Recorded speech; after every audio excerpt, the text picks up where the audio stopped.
It's Sciandra's Saturday Night Special. Tonight's guest, John Clayton.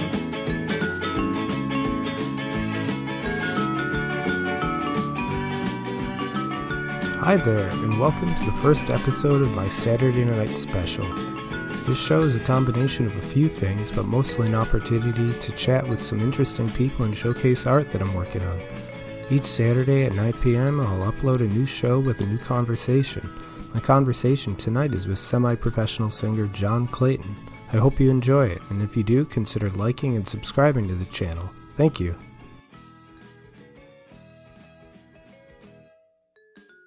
People who don't know you, you are a semi-professional singer, and you've done the anthem at a number of professional sporting events and semi-professional sporting events.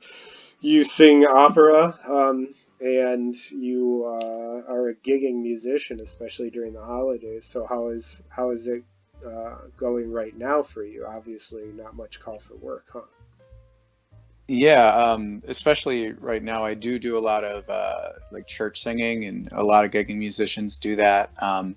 I'm very lucky in that I have a weekly thing at a church here in Buffalo, and they are still keeping people on the payroll and having us record things at home to send in. That's fortunate. That they then mix together. And I mean, it's not, perfect. It's not the same exactly, but it's been really nice of them that they've been continuing to do that.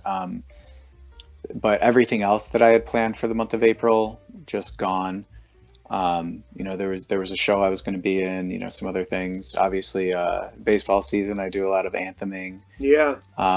That's gone. But I'm extremely lucky in that I do have a day job that I still have.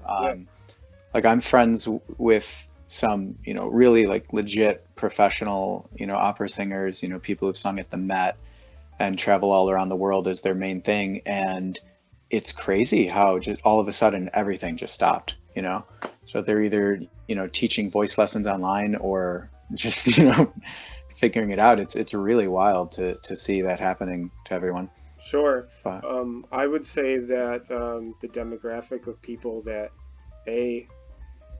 purchase voice lessons is pretty small, and then people and B, people who buy remote voice lessons during a global quarantine yeah. are probably a little bit smaller, especially when you're on the midst of a major recession and let's hope not depression. Yeah. I think that the first thing I would cancel are probably maybe Hulu and my voice lessons. See, I would say if you can afford voice lessons, there are some incredible teachers online right now. So Sure. Now, check that out. yeah. Now, for people, what position do you sing? Like what register? I suppose is that the right term? Yeah. So I mean, if you've ever done a chorus, you'd probably know about bass is the low man, tenor is what I sing, and then there's altos and sopranos, and then within that there are technical breakdowns. In the classical world, I'm more of a leggero tenor. My voice has some baritonal qualities, but it's also very flexible, and I can sing the highest of the male voice. Well, the highest is what, castrati? Well, no, I was not. I did not have my testicles removed prior to puberty. Yet. But they did used to do that back in the day. Because they wouldn't allow women to sing, so they would do that. But there are some professional male countertenors, which is when you just use your falsetto. And that's basically, you're sort of just folding your vocal cords in half. It's a thinner sound, but I can do that as well, but it's just not called for very often. Gotcha. So like a normal like chest voice would be like, ah, like you hear that. Oh, But if you jump into your head voice, it's like,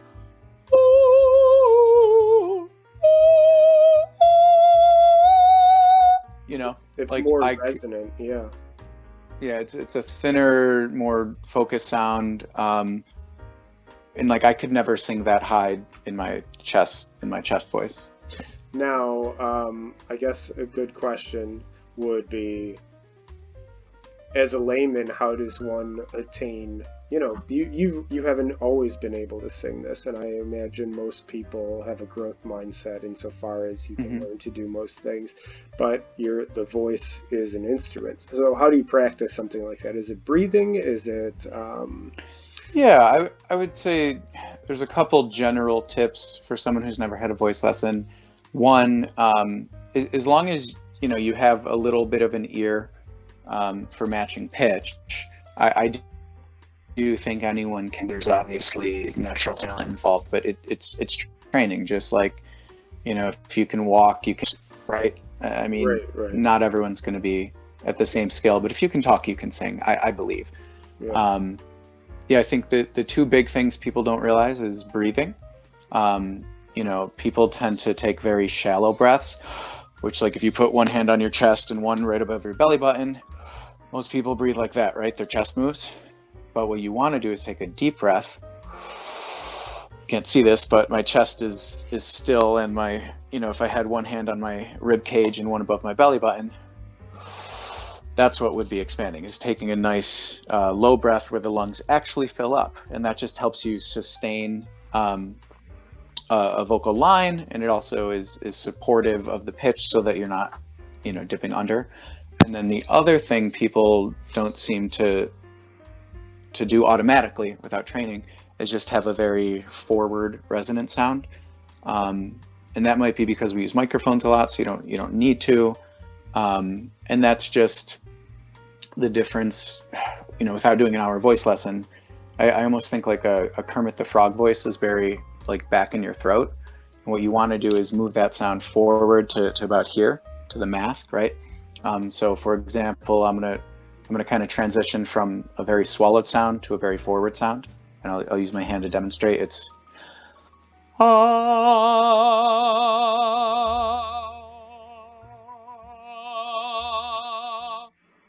that forward sound, that'll actually carry. And one way to do that at home, if you're not sure, what I like to do is, if I'm singing a new song, before I sing it, I will either do lip trills, like Happy Birthday would be. So if you can do lip trills, you can feel that sound right there. And that's the same feeling you want. That placement is very, very forward sound. You can also, another thing I like to do is take a straw and a little bit of water and hum it through the straw, and that'll sort of force your voice into that very forward sound, and that'll save your throat from getting tired. And that's the placement you're going for. So it might take years to get it down, but those are the two big things: is breathe low, forward sound. And this is the sort of stuff you learn in voice lessons, I take it, as opposed, excuse me, in addition to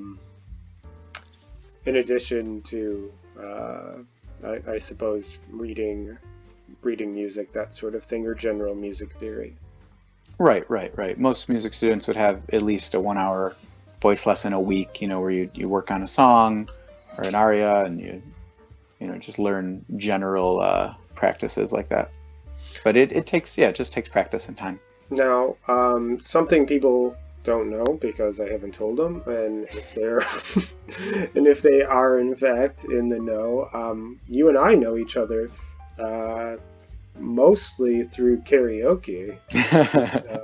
You're a bit of a karaoke buff. In fact, if memory serves, you went on a bit of a karaoke Eastern Seaboard tour. What do you prefer? Do you prefer the professional setting of singing or karaoke? Or maybe there isn't a preference. Maybe they just offer different things. Oh, yeah, they offer different things. I like karaoke for fun, obviously. Not that, singing with an orchestra isn't fun, but it's work. It's definitely more rewarding to, anytime you're able to get paid to sing. And feel like that's great, but not everyone can do that. On a Friday night, I'd much rather just go to karaoke. It's a great place to make friends, and I love karaoke because anyone can do it. We met going to the Tudor Lounge back in the day. Mm-hmm. And it was great because you didn't have to be a great singer. You just had to get up there and give it your all and have a good time. And like it was the best. Anyone who wants to just have a good time when we're all allowed to be around each other again, like karaoke's great. Like we fulfills that human need to mingle, to get that positive reinforcement of being up on stage, which is something most people don't get in their normal lives. And just being social. And I mean, what person doesn't love music and making music? It's something in our DNA, I think. Yeah, I can certainly agree with that. As somebody who sang karaoke for maybe like close to 5 years in a row every Friday night, um, there's a lot of exhibitionism that comes out that you would be surprised at a karaoke bar among people who are, I guess you would call introverts, or who you would never peg as being as as an exhibitionist. I think also being able to revel in sort of I guess a shared nostalgia of certain songs. Almost nobody sings contemporary songs, or at the very least, older songs seem to be the most the most well received. Now, Yeah, I prefer ladies of the 80s normally. ladies of the '80s, like Sheena Easton. Just anything. A little heaven is a place on earth. Oh, Belinda Carlisle. Yeah, Yeah. that is Belinda Carlisle, right? I've got it wrong. Somebody Yeah. will tell me. Yeah, no, I love the '80s too, and that's something. Maybe we'll talk again before the '80s party. If nobody knows, I put on I co-host an '80s party every year for Feed More of Western New York, and it's always a great time. It's a great excuse to dress up and just listen to music that's very close to me. I was born in the '80s and grew up in the '90s, but I mean the '80s are just something special to me, and they're just evocative of I don't know, maybe some sort of halcyon that never was. I mean, the threat of a Cold War going hot was not. It didn't have anything to do with me when I was just a 5 or No, 6 year old kid. it's nostalgic, and that's what, you don't want to sing a brand new song at karaoke. You want something everyone already knows that we can get around and just have that shared experience. That's right. And also, I do love that event. It's not until November, but the '80s party is always a blast. And I don't know if I've ever told you this, but it, we do talk about, like, because it's for a good cause and it's just really fun. And I feel like most people are into having fun, but I do have to just say to you, I appreciate that you do things for a good cause and to help people as well. It's a nice quality to have in someone. Oh, well, thank you. I mean, I that's nice to hear. I don't know. I like to do that, and it just makes more sense. I don't know how I would feel about myself Yeah, that's why I'm taking telling you. money. Yeah, no, but it's funny because that is for a good cause, but and I'm not. I don't know. I don't. A lot of that stuff feels like self-gratifying. Like these people in my America, we accept everybody. Like I can't stand that stuff. I think Hmm. it's even if your heart's in the right place, it just kind of seems like an easy lift. And it's an '80s party that makes a little bit of money around Thanksgiving. So I mean, Yeah. when we hopefully it continues for many years, and hopefully we can all see each other again in public. I'm kind of wondering about that. I wonder what the fallout for this whole quarantine, this coronavirus, Wuhan coronavirus, COVID-19, whatever the hell you want to call it, like the pandemic is. Do you have any sort of like prognostications or any sort of, I guess, predictions for what the future is with regard to this? Yeah, I mean, well, as far as social distancing goes, it seems like it's going to go on for a lot longer than we initially thought, Mm-hmm. at least until we can start mass testing everyone, or at the very least testing to see who's already had it, um, so that those people can go into the world. But I have no idea how long that's going to take, and I'm sure we'll slowly start integrating and mixing more and more. But I can't imagine everything just goes back to normal in terms of shaking hands and just being around each other. I don't think people are just going to suddenly go back to as much touching and interaction as we used to have. It's sorry to cut you off real quick. I think it's funny because I'm the wheels are turning just on that very short segment you went on, because we're basically more in the Protestant tradition, I would say, in the United States. Yeah, we have things like Tinder and Grinder and like so anybody hoping to get a little friction can do that through an app. But I feel like we are kind of we're not very good at showing emotion in some respects, like Hmm. certain other traditions. But on the other hand, we do seem to have a very short collective memory, and we're prone to generational amnesia, as I'm sure Yeah. a lot of people are. So I, I could see us reverting very quickly, and I can see a new normal. I mean, we all really adapted um, after 9/11 for airport security, and that entire culture changed. And I mean, I would hate to see people wearing masks all the time, and I would hate people not in, you know, there's something nice about embracing a stranger sometimes. Like, and this kind of goes Hmm. back to karaoke. There's people I've met, you buy a drink to them, you cheers them, you give them a hug at the end of the night. And, like handshakes, I don't want handshakes to go away either because,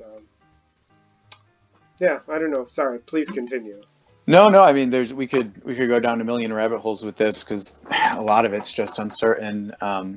You're definitely right that two things. We're extremely adaptable. A month and a half ago, I don't think we would have imagined how everyone just clicked into, okay, we stay home now, we don't go out, bars are closed. Like everything's different, and we adapt. Hmm. Um, we do also have that generational amnesia, but yeah, I guess it's to be determined how that changes. I mean, obviously, eventually, society has to reopen, um, Sure. but I am curious to see if I can't imagine it just bouncing back to where it was. I think at the very least, people will wash their hands more. Let's hope so. I mean, it's funny. It really is. Because my wife and I, we were talking about does this create a new generation of germphobes? And if you create a new generation of germphobes, are you kind of increasing these childhood allergies and autoimmune diseases, or like you're reinforcing that? But then I don't know, because superbugs Yeah. are real, and we've been hearing about superbugs and antibiotic resistance for many years, and it seems like we've kind of got something like that happening at the moment. So Hmm. yeah, I mean, what other sort of predictions do you think? Like, what predictions do you think will happen? And then just give me a couple of what you think uh, you would like to see, you wish would happen. Yeah, I mean, I definitely, what I hope comes out of this, obviously, is a better society. I think the virus is highlighting a lot of the faults in the systems we have. I Our don't think it's ever been more institutions, obvious right? that, yeah, yeah, it's never been more obvious that we need some sort of universal health care that isn't tied to employment, because, on a dime, tens of millions of people are out of their jobs, Yeah, yeah, it's and not looking good right now. just the arguments against that, just, yeah, they just don't hold up anymore. So I'm hoping we come out of this with stronger social safety nets. Um, you know, there are people obviously who still have to go out and work, grocery store workers, same thing. I hope those people are appreciated more. I know there was just some news about the post office might run out of money. Um, Like you operating know, capital? yeah, yeah. Oh, Unless Congress acts, I didn't read too deeply into it, but things like that, we need to be reinforced, taken care of. People need stronger social safety nets. yeah. And that's all, policy things that I hope will happen. And quite frankly, I think people will demand happen. I don't think it's going to be acceptable anymore.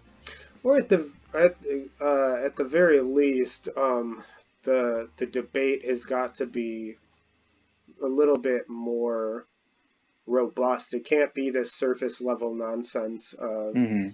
of the government's going to take care of everything for me, so I don't have to take care of myself. And on the opposite, it's like the government isn't in any position to take care of anything for anybody. I mean, Right. if we're a third of a billion people, I would hope that the government should at least have some small vested interest in our health. But Yeah. I would hope on the individual level too. We have a lot of self-damaging health practices. Like what would you call those? Hmm. Comorbidity. Is a real problem with this coronavirus. I mean, like Oh yeah. just being advanced age is considered, a comorbid um, factor. But I Yeah. That'll mean, teach people to get old. well, I think that we're kidding, but I mean, Yeah. but how we age Right. and like, are we doing our best to eat healthy? Are we doing our best to actually get a little bit of exercise if we can? And Right. maybe in my estimation, people won't take their health for granted and see it as an investment. I've seen a lot of people walking in my neighborhood and observing the 6 foot rule. And I'm heartened. I personally love walking. I've loved walking even before this. So I just Oh hope yeah. that people slow down a little. But please. I think we can both agree that there's just physical fitness and diet, those sorts of things, while sometimes they can be challenging, especially with an environment or even uh, what would you call it? Monetary restrictions, just Oh like yeah. Yeah. Yeah. Yeah. disparities. Like you do not need to buy kale in order to be healthy, and you don't need you don't need a gym to be fit. And again, Right. like this is kind of I guess a libertarian argument, but there's um, I think we've gotten to a point where people either expect that there's no uh, what would you call it? There's no judgment, and people shouldn't be expected to do anything for themselves, or that they are just on their own and like the world doesn't owe them anything, right? At the very least, their government doesn't owe them anything, which to me it's silly. It should be, a blend of both, because if you can't be bothered to care about your physical health, certainly asking, no amount of legislation is going to is going to make somebody work out or eat healthily. If Right. stay, and that's the same with the sort of people that. Yeah, I could just say for me, Sure. yeah, I just noticed a huge improvement when I cut back on my sugar intake. I just lost that grogginess that happens. Yeah. And I do intermittent fasting sometimes, and I'll tell you, I got a Fitbit, and I was shocked at how high your heart rate gets just from going for a walk. Mm. And so even if you're not someone who's like, I'm going to train for a marathon, I just, if you're failing a little down, I'm not diminishing anyone's chemical imbalances or anything like that. I'm just saying sometimes going for a walk on a sunny day will really help you and make you feel better. That's all. That actually helped me a lot today. I went this morning while the sun was out, and it was cold, but it really improved my mood.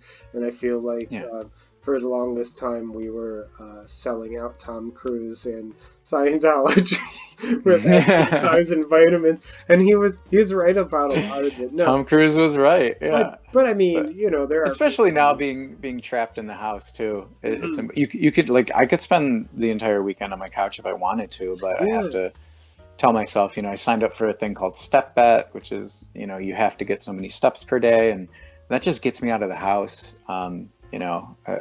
I was signed up for the Buffalo Half Marathon and another race in April. Those are canceled, and I was just like, great, I don't have to run because I don't actually enjoy it. But I've sort of given myself that goal of like, what, still train for this, set goals. I will say one of the reasons I stuck with exercise, when I started at like 29, I'd never really exercised in my entire life, was the very obvious progress you can see. Like when I started, I couldn't run around the block once. I couldn't run around a quarter of the block. I couldn't, jog to the end of the street without having to walk. And then after a little while, I could jog around the block, and then, I can specifically remembering the first time I jogged an entire mile without walking, and then I did a 5K, and then I did a 5K 3 minutes faster. And those little milestones for me are extremely motivating.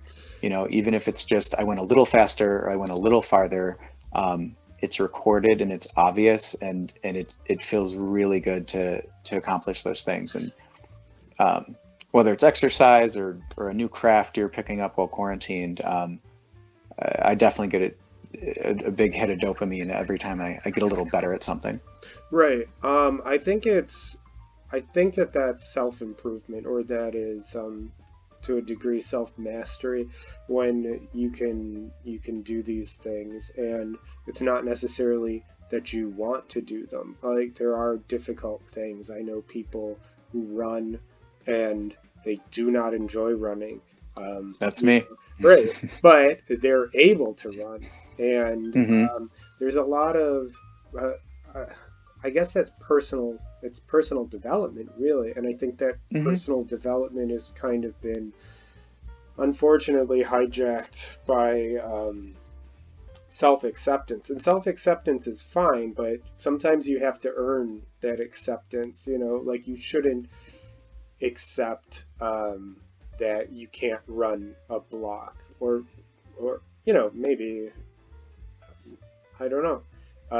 I think you have to set your own goals, and I do believe in that everyone should, be trying to self-improve, but it doesn't have to be with physical fitness. It can be, whatever you think is important. I'm not going to judge you for that as long as you have good intentions. I try really hard not to judge anything but someone's intentions. So, well, that's. But yeah, I just want to push back, because sometimes intentions do not matter. I mean, your intentions can lead to a world of catastrophe. Right? Please continue. They could, but that would. But they are most likely important. be a result of ignorance. that's Yeah. why our legal system establishes motive too. You know, if you kill somebody Mm. with a car and it was an accident versus you kill somebody purposely, you know, Yeah, but if someone accepts that they can never run around the block, that's that's a I spiritual don't want to defeat. chastise. Yeah, I don't want to chastise them for it. Other than, if they were a friend of mine, I would say, you could probably change that, and if you wanted to, I would support you in that. Yeah, and I'm an atheist. I don't know if you are. I am, although I go to church every week. Yeah. So what would you say? Like nominally, like culturally, Christian, maybe? Yeah, Maybe absolutely. that's what I I am. was raised. Yeah, I was raised in mostly Protestant traditions. Right. Went to my sister's grandmother. I have three half sisters. Is an AME reverend, so we would go to those churches, the African Methodist Episcopal Church. I went to a bunch of evangelical churches where people were speaking in tongues. Joined a Catholic youth group in high school, Hmm. and then around 18, 19 is when I sort of accepted atheism as more likely to be the truth. And but I've also had a professional life in the church, Mhm. and that's sort of an open secret. A lot of church musicians are not religious, and whatever. That's fine. I still enjoy, using my talents to enhance someone's experience. If they're getting something personal and spiritual out of it, that I don't see any conflict there working for the church.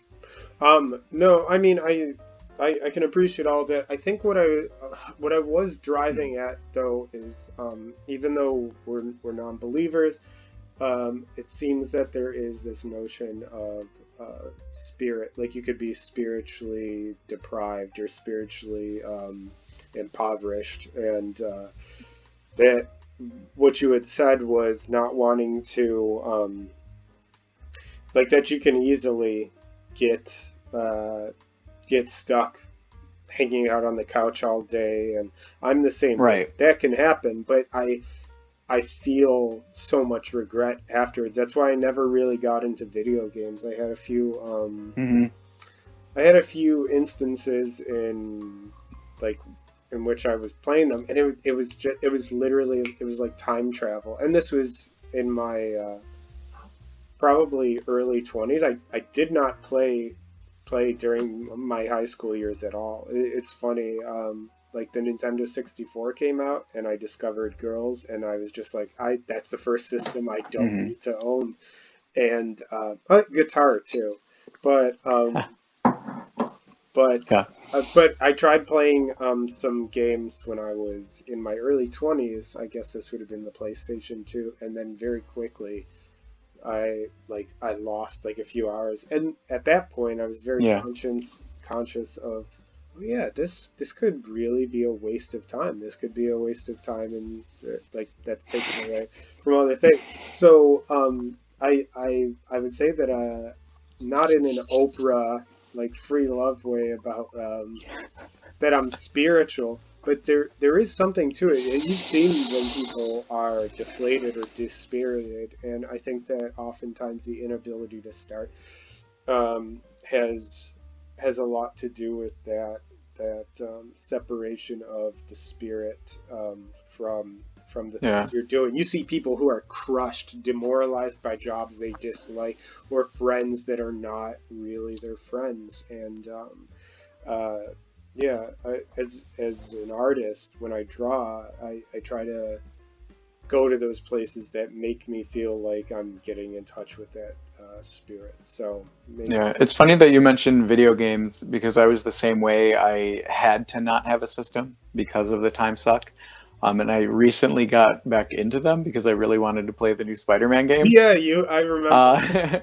yeah, and then I just beat God of War, and now Cher and I are playing Marvel vs. Capcom, just as a fun little like Sorry, versus thing. sorry, I just gotta say real quickly. Marvel versus Capcom. I absolutely love that. Was like one of the last ones because it was in the arcades. So please continue. Yep. No. So I've actually found that it's a really nice escape. But I do have to be careful because I am kind of an all or nothing person. I'm extremely bad at moderation.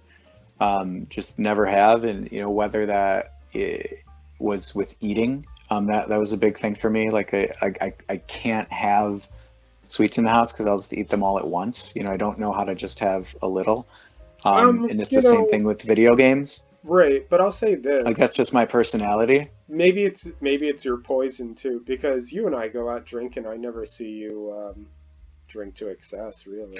Yeah, I don't have an issue with alcohol, luckily. But maybe I've always been and yeah. snacks and video games are your thing. Like yeah, I mean, obviously, like there's been times where I drink too much, but I usually know I'm going to do it ahead of time. Like it doesn't normally happen by mistake. You block like, it's my birthday. some time on your schedule. Yeah, no, I do though, but I'm very lucky in that I don't ever just like end up blacked out. That I don't know why. It doesn't give me that same dopamine or whatever as people with an issue with it. So I'm lucky there, but in a lot of things, I am all in. Or not at all. So I have to cut it off just because I'm bad at moderating myself. Mm-hmm. Although if I establish rules ahead of time, I'm pretty good at following them. I'll say that at least. Like if it's just up to me and I'm gonna say like, I'll just, who knows how much I'll eat or play or practice today. I won't do a healthy amount. So if I preset and say, I can only, I don't know, whatever it is on Saturdays, then I'll do that. Right. I have no problem following a rule. But if I don't pre-establish the rule, off the rails. Sorry, no, you just said a mouthful, and while you were talking, I was thinking like, sometimes when I'm drawing or inking or coloring or video editing, whatever it is I'm working on, like my project, Cal Newport calls it deep work. It's nice, I can do those things, but then I realize I haven't come up for, because I do a lot of work in the cellar, I realize, I haven't come up for any meals, and I haven't spent any time with my wife, and it's like I have to go to bed soon. And even I think that's where it's nice to get lost in what you're doing, but it's also important, or I should say it highlights the importance of self-mastery. So if you're able to do these things at a designated time, then you could have more of what you like in life, as opposed to, I fit it in when I can and then I splurge. Yeah, I think it's also coming to the realization of short-term rewards versus long-term rewards. I think if I was just operating on the crux of Catholicism too. Right? Yeah, hey, there's some good lessons there, Yeah, no, absolutely. By the way, anybody listening at home, happy Easter. Yeah. So this will good Passover. That'll be right. This will be in the future. So. Yeah. but no, it's true. It's we'll just take eating for an example, but Norse mythology, that ice. Odin hanging on Yggdrasil for 3 days, whatever it was. Yeah. That big tree. But it's eating that ice cream cake feels really good short term, but then later I kind of feel like crap, whereas when I go for a run, it doesn't feel good right away. It feels good later, and when I reflect on it, That's an interesting perspective. I hadn't considered that, because you don't regret working out. No. It sucks. It's a long-term reward. You don't immediately feel gratified doing it. It's hard to do. You don't just think, let me do this, I'm going to instantly feel good. Like, no, you're going to grind and you're going to put yourself in a tough spot. Yeah. But that short term, we'll call it pain for lack of a better word, leads to long term pleasure. Whereas I think a lot of short term pleasure, whether it's sexual, health wise, whatever it is, a lot of short term pleasures lead to long term pain. Right, death by 1,000 cuts sort of thing. Mm-hmm. Now, I feel like there's so many avenues to talk about or go down, but do you think that as a result of the quarantine, the coronavirus, that some of this, let's call it, some of this masturbatory society falls by the wayside? No, I mean, really, that maybe, like, time is the only real commodity that matters. Well, health, I suppose, too. Like, and this is hyper-focusing that, so maybe, and this is not to be judgmental at all, but things like online dating or the frivolity of that, or the frivolity of social media falls a little bit, what would you call that? That's novelty falls by the wayside. Like, okay, you don't have your health necessarily, you don't have the time, so maybe you work on meeting the right people to have a more fulfilling relationship, or that if you are having supper with somebody, you're not checking your phone often, because the person you're having the conversation with is more important than the potential other person on the other side. So I think a lot of our frivolous relationships are very hard to keep up right now, because you would have to make the effort to call or video chat someone. It is placing an importance on what matters, what you're going to take the time to do. I'm trying not to rehash what we talked about before, because it just feels weird. Yeah. What I will say is, the thing I've noticed, at least in American culture, is we're very fast-paced. I talked before about how I went to Italy a couple of years ago to be in an opera there, and it's great. We were living in this little hillside town in Tuscany that looked like a postcard. But the thing you notice is that everything stops in the middle of the day, so that you can just relax and enjoy yourself. And the big thing I noticed is there's no like takeout, there's no to go. And one of the things we did talk about this before, and I thought that was very interesting. John's talking about an intentional slowness in Mediterranean or Italian life. Yeah, well, one of the things I brought back with me is I try now to never get a coffee to go. If I'm gonna stop, and I'm gonna take the time, and I'm gonna sit down, and I'm gonna drink it. I mean, obviously there's exceptions, but I feel like we're so move, fast paced that we don't take the time just to notice what's happening around us. Mm-hmm. And now that we don't have to rush out the door to work, for those of us who are home, or those of us not working, we actually have the time to just notice what's happening. I don't know about you, but I try to be a daily meditator. Sometimes it's only once a week. But the big lesson of that is to just stop and notice what's happening.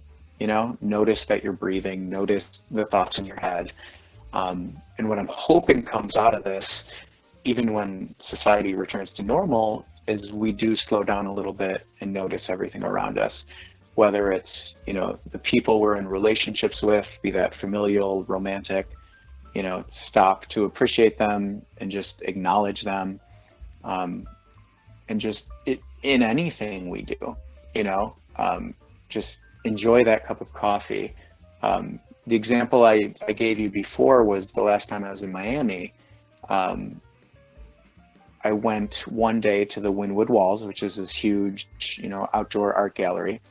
And the first day I went, I took a lot of time and just noticed all the art. And I really looked at it and I was able to appreciate it.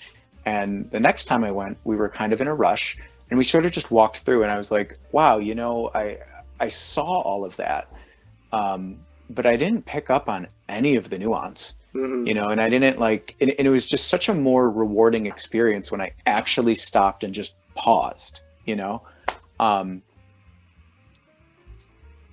yeah, You got to it's stop worth to it. smell the roses. The truisms Hmm. are true for a reason because they're true. Yeah. I almost didn't want to bring this up because I don't know, what is appropriate here, but No. I'll say I've had that really. I hope people can take from this quarantine the lesson of stopping just to appreciate what's around you, whether that's being grateful for what you have, but more so just taking the time to appreciate your loved ones that you get to see or don't get to see. Mm-hmm. And whether that means like, what, I have to make the effort to call them.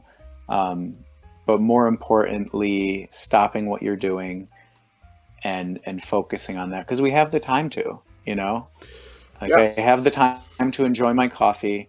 I have the time to enjoy a conversation with someone without, worrying about what's on my phone right now or rushing to the next place. And I think we're just always ready to move. And I personally get a lot of satisfaction out of being in the moment. And I think we all have the time to do that right now. And I hope that we do.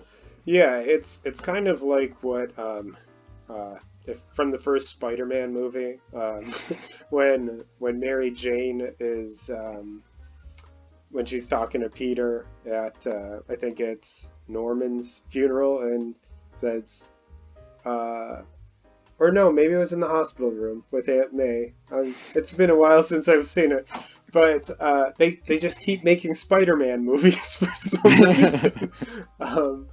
But she said something like, yeah, when she was in danger, she was thinking about somebody, and it wasn't who she thought it was, and it was Peter. And I always thought that was a beautiful moment, yeah. because when you're in danger, or maybe even when you're in pleasure, or when things are important, when you're forced to really narrow your scope of vision, who is it that you're thinking about? Who is it that's important to you? Yeah. Who is it that matters? And with that, Yeah. You're a pretty big Spider-Man fan. Didn't you just get some? I am. I sure did. Before that, though, that made me think of something, and I don't know if you've ever had a near-death experience. Yeah, actually, I won't go into it, but I have. Sure, I'll just briefly, a car accident I was in once. I was doing 60 in the left lane, hit some black ice. It's Buffalo on the 33. Crossed 2 lanes of traffic, and went head on into a guardrail. Ended up spinning around, facing forward. Ended up being okay, but when I was about to smash into that guardrail doing 60, I thought like that would be it. And it's very strange because people talk about like, does your life flash before your eyes? And it didn't. It was more this overwhelming feeling of like, so that's it. It was almost like the feeling of when you make a purchase and then notice the sign that says all sales final, only exponentially larger. Yeah. And it was just this feeling of like, it wasn't like regret. It was just acceptance of like, oh, that's all the time you had, and I genuinely thought I was about to die. And it just sort of, made me realize at that time that, you can't always plan for the future, and you can't plan to be happy in the future because you don't know what the future holds. Just like we didn't know we were about to be, stuck in the house. Yeah. And so it's that same thing of just like, hey, this, especially from the atheist perspective, like, hey, this is it, so you can use it to your advantage as much as you can, or, you can put off, get busy living, or, get busy dying. Yeah. But yeah, you don't know what's going to happen, and all that there really is right now. But back to Spider-Man. Yeah. No, Spider-Man. He's one of my favorites. He's the best. He's my I favorite. Yeah, he is. That he got you to play video games, and he got you to scar an image of of himself into your arm. Well, to be fair, I've always wanted a Spider-Man tattoo. I was just waiting for the right one. Gotcha. No, one of my favorite comics of all time is called Invincible from Robert Kirkman, who's Walking Dead, Hmm. and the after the first, I think 9 issues, a guy named Ryan Otley took over, and he's done pretty much all of the run, and the comics now ended. But after that he went over to Amazing Spider-Man, and he had like tweeted out some really cool pencils and inks, and so I stole that and went to my tattoo artist, and we kind of came up with something with it, and I love it. Like Do it's you think great. that Disney Corporation is gonna repossess your arm because it hits the Yeah, I mean, now that they're losing all that money with the parks closed, maybe. yeah. But yeah, Spider-Man is a great lesson. Like, I bet some of the people listening to this probably have a bunch of old comics, and like they're actually worth rereading. Like, I recently went back to the old, Stan Lee, Steve Ditko's, and they're all self-contained stories, and they're all little mini lessons that Which is I a got as a lost art, kid. by the way.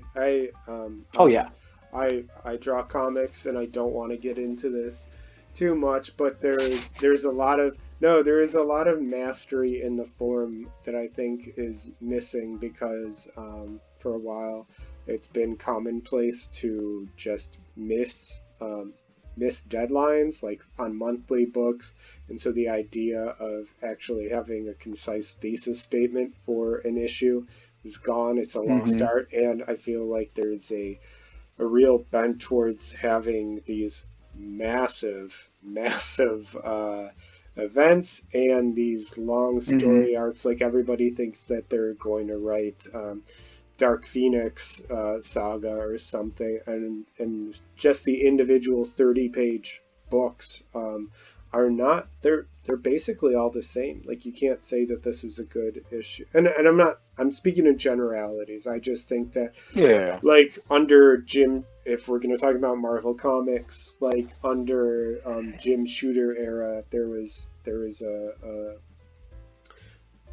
there's a lot of editorial voice there that said that this book has to make sense, and I feel like some of that's Yeah. lost. It's a lot of inside baseball. So Yeah, yeah, and you can only, if you're buying a collection, it's fine, something that collects 6 months or a year's yeah, trade worth of paperbacks. monthlies, Yeah, then that's fine. But like trying to read those month to month sometimes is just it's impossible a because chore. nothing happens. Yeah, it's a It's chore. although it's almost Dickensian, right? And Great Expectations was what, a chapter at a time in the newspaper. Yeah, that's right. And that started the rumor that he was getting paid by the word, and that Yeah. Oh, is that not true? my understanding is that that's erroneous, but Hmm. there are some great, as you said, there are some great lessons in the Spider-Man comics, and especially episodically too. Or yeah, just but based on individual issues. That trying to think of one in particular. I guess it would probably be uh, it was Amazing Spider, or excuse me, a Spectacular Spider-Man, and this would have been in the very early '90s. It had a holographic cover, and the art was by Sal Buscema, and uh, Harry Osborn takes his wife and Molten Man and their son Norman. Um, uh, just captive in a house and sets like a booby trap for Spider-Man because he knows that Spider-Man killed, didn't kill, but he blames Spider-Man for Norman Osborn's death. And basically, it ends. If you could get your hands on it, maybe I'll put that in the description of this video. It just talks about like there's some things like for all his power, Spider-Man. He can't repair that relationship. Some cuts go too deep, and like some people Hmm. are just, you cannot save with a web shooter and super strength. So, Right. Right. It's the same thing. Like the great tragedy of Superman when he's well written is that even with all his power, he can't save everyone, right? Yeah, he couldn't save his father from a heart attack, Yeah. and that's kind of what makes the Man of Steel I movies. think you mean from a cyclone, Right. Well, for his because people would visually, see. yeah, for his visually like significant and superior as that movie was, it's like the reason it's a heart attack is because like Yeah. you can't save everybody. Like there's and you could have cut that CGI budget quite a bit. Well, It Zack would have made Snyder and more understanding narrative sense. character don't always go hand in hand. Yeah. But just But we just rewatched Watchmen, and I was like, I think they just changed this because it looked cool, and it's like that didn't add to the story. yeah. A lot of things. Yeah. I love superheroes in comic books. I think probably a little bit less now, just because of the oversaturation. Maybe more, or maybe I appreciate them more, but I'm not. It's very apparent to me that there's been kind of they've always been commodities, certainly, but I Right. think Yeah. that Yeah. there's never been such a saturation. I mean, we're talking about Silver Age, like heroes that were in their primes in the 1960s, created for those audiences now peaking. Like Doctor Strange is, like, he's pretty big deal in movies and stuff, but I mean he's always been like a niche character within Marvel Comics. Or I mean he's Yeah, upper. it has been cool to see some of the niche characters get big. Like, before the movie, Iron Man wasn't an A-lister, No, he but he's, wasn't. someone I always loved. Yeah. Yeah, And seeing nobody. that adapted for now with the Iraq War, but I don't know. So some of those are just timeless tales and lessons, and whether it's Spider-Man with the whole "with great power comes great responsibility" thing, teaching you that he's got to do the right thing at the cost of paying his rent or his love life, but it's worthwhile to work for the greater good for Spider-Man. Yeah, it's the greater good without being coldly utilitarian. It's about Right. it's about It's a lot of within, humanity. right, precisely. There's a lesson to be learned about doing things within your sphere of influence. Like he's your friendly neighborhood Spider-Man, as Nassim Nicholas Taleb would say. He is a localist as opposed to a libertarian, because he can control things within his sphere of the influence. And they always He talk didn't about always that. have an army of drones. Now he does. Is that Dan? Is that In Dan the, Slott's Spider-Man? No, in Far From Home, which was a better Mysterio movie than it was a Spider-Man movie. I didn't even watch it. I Yeah. skipped it. But that to me looked like Spider-Man as Agent Cody Banks, Destination London. It kind of was. Yeah. I was like, this is fun, but it's not quite quintessential Spider-Man like the first two Raimi movies captured. Yeah. Which brings it full circle, because evidently Sam Raimi is going to be directing Doctor Strange Part 2. Which is Yeah. bizarre. Yeah. I'm into Anyway. it. That sounds fun. So, like, while we're on comic books, or I guess just before we kind of wrap this up, what do you recommend as books? And they don't have to necessarily be superhero books, and they can be anything you want, but or just in general, what music are you listening to? What sort of podcast? What sort of videos? Any sort of media or anything you just want to impart on somebody before we go? Yeah, sure. I did mention Invincible, which I think is a great superhero comic that's self-contained now that it's over. That's really good. I've been just kind of hitting up the classics again, rereading Neil Gaiman's Sandman, rereading Watchmen. There's a lot of new stuff out there on, Comixology, or if you can afford the Marvel Unlimited app and just going back to a lot of the classics, they're just really fun and great. And I don't know too much about modern comics, but I've really just been taking this time to catch up on the things I always said I was going to read. Like A Handmaid's Tale, nothing too niche.